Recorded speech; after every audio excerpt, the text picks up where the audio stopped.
Yo, this is WSoul13 bringing you Raid Shadow Legends. And today, I want to talk about the Fusion event. I'm late, I get it. Honestly, I just wanted to skip this whole thing anyway. And there's a very good reason why I think people should skip this particular Fusion. You play however you want to play. But me, I haven't done any of the events for it, although it is always good to take a look. So I'm going to bypass the cost for now and just go straight to the Fusion because I feel like because of the frequency of the events recently and just how many shards they've been asking for, right? It might be a good idea for you to start skipping some of these, right? This might be a good one to skip. So first, I want to take a look at the rare and then the epic, and then we'll look at the actual Fusion champ.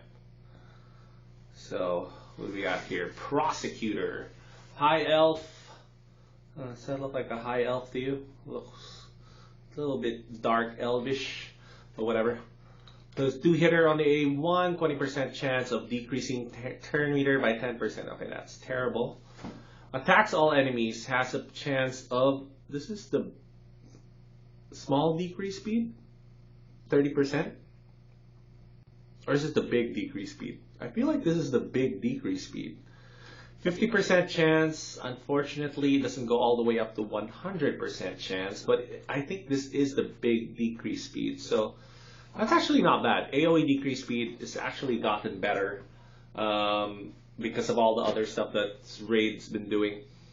Attacks one enemy 3 times, increase accuracy buff on this champ for 2 turns before attacking. Each hit has a 30% chance of placing heal reduction. Okay. So heal reduction is a thing in places like Dark Fae. Decreased speed is also a thing in Dark Fae. Decreased turn meter is a thing in Dark Fae. This is actually not bad in Fire Knight as well, right? It's a 2-hitter on the A1. Then you get decreased speed on that A2. I don't know. It's okay. It's okay. It's not fantastic, but it's definitely okay. The increased accuracy here is actually pretty good. It is a 4-turn cooldown. That's the kind of unfortunate part. So you gotta time it to where you can mow down that Fire Knight shield. So this is pretty easy to do these days because of the AI settings. So this is actually not bad. I think she is not bad at all. I would... Can you still see the aura from there? I wonder. Well, let's see. So this is the epic that we're fusing into to get the Fusion Legendary, right? And it is a Shadowkin. Okay, Shadowkin is always good to have.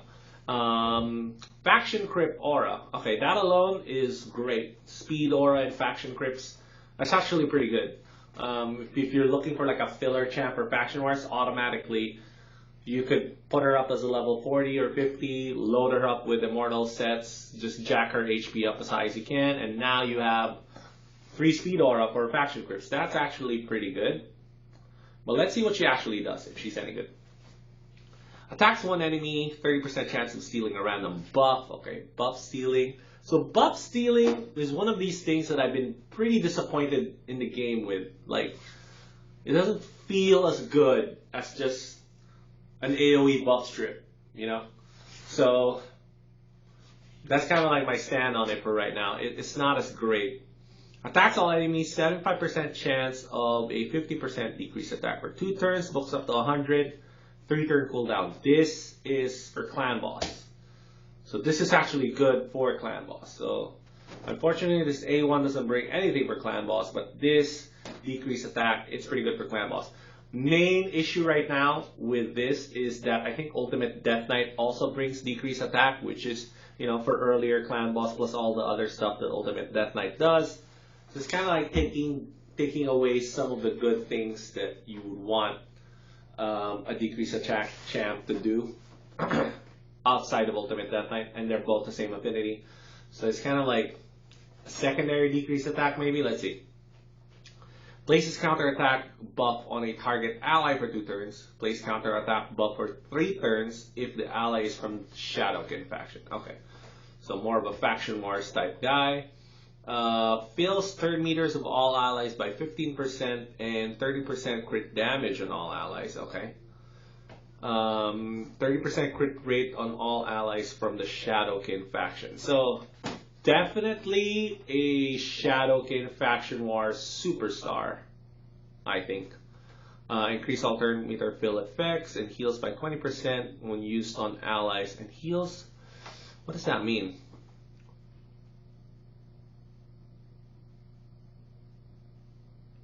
Increase all turn meter fill effect and heals. Heals and turn meter fill effects. Okay, I kind of read that like if a turn meter fill happened, you'd heal 20%. But I think it means turn meter fills and heals by 20%. So both of those effects will be increased by 20% if they are from the Shadowkin faction. Only activates once. So once per ally or once per skill? One, huh? Only multiple champs on the same with the same skill, only one will activate. Okay, so you can't stack a bunch of Tomoes. Kind of makes sense. So this actually boosts her own turn meter fill. She doesn't bring heal though with her kit, which, you know, I wish this one had a heal on it. That would make it a lot better. It's okay. It's not great. The counterattack on a specific champ, I don't know how she will target this. And then for clan boss, you know, because of the turn meter fill, it does make it annoying to tune.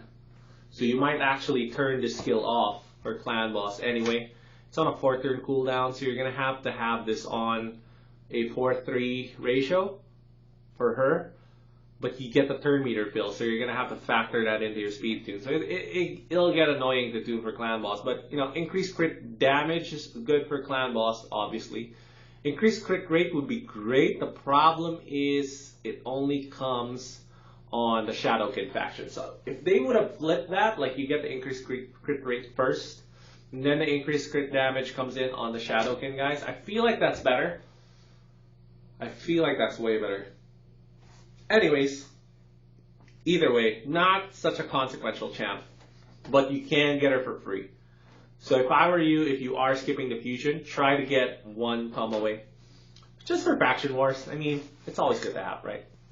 But now let's go to the main event. And the reason why I feel like this is a hard skip for most people is Maranix, alright? And it's not just because I'm kind of gotten lazy recently about this, but it's really like she is not exactly what you're looking for in this kind of champ. And I will explain right now.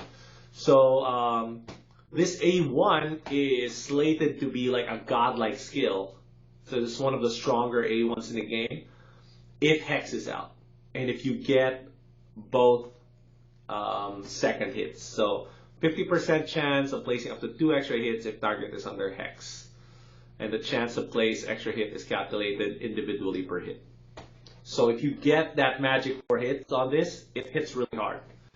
You know, that's what you want a nuker to do. So, surprise, surprise. I mean, spoiler alert, it's a nuker champ, right? But wait, it's also a Hex enabler. 75% chance of placing Hex, 60% decreased depth on a 100% 3-turn cooldown if booked.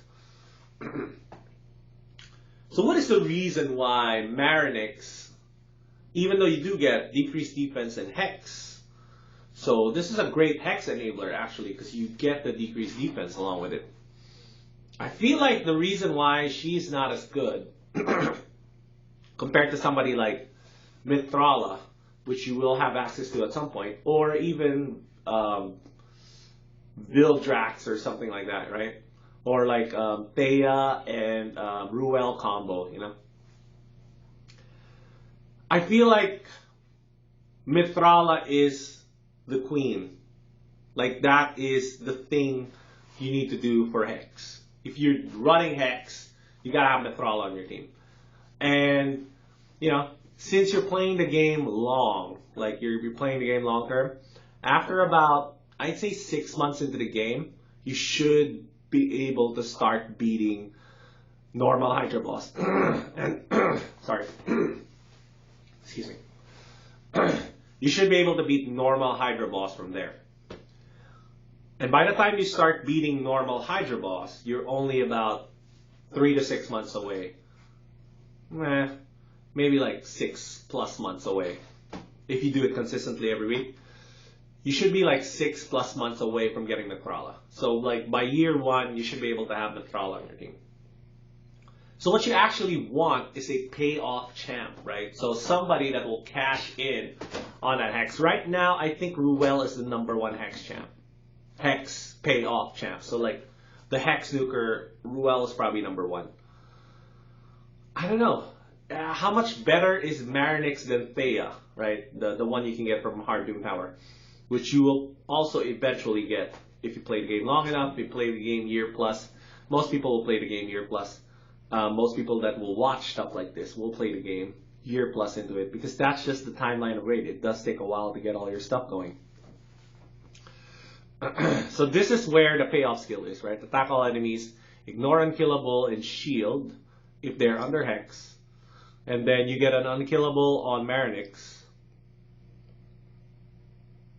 if this attack kills an enemy without the Hex. 2 turns if it kills with a Hex. Okay, so you gotta get the kill to get this unkillable. It's okay. It's a 4-turn cooldown. I mean, it's not bad, but it's not great. That's all I'm trying to say. It's not bad, but it's definitely not great. Right, so let's take a look at the passive. So the passive resets the cooldown of attacks all enemies. So I guess this resets the skill every time you kill. Okay. So this is meant to be like, you go to the waves, you blow stuff up, you get the reset, right? Then the next wave, you do the same thing. I just don't know. I feel like it's okay, but it's not all there yet. It really isn't all there yet. And this isn't really the type of payoff you're looking for in terms of building up a Hex comp, because the true payoff for building a Hex comp, this is kind of it right here. For right now, the true payoff of building a Hex comp is to replace Seer if you don't have Seer.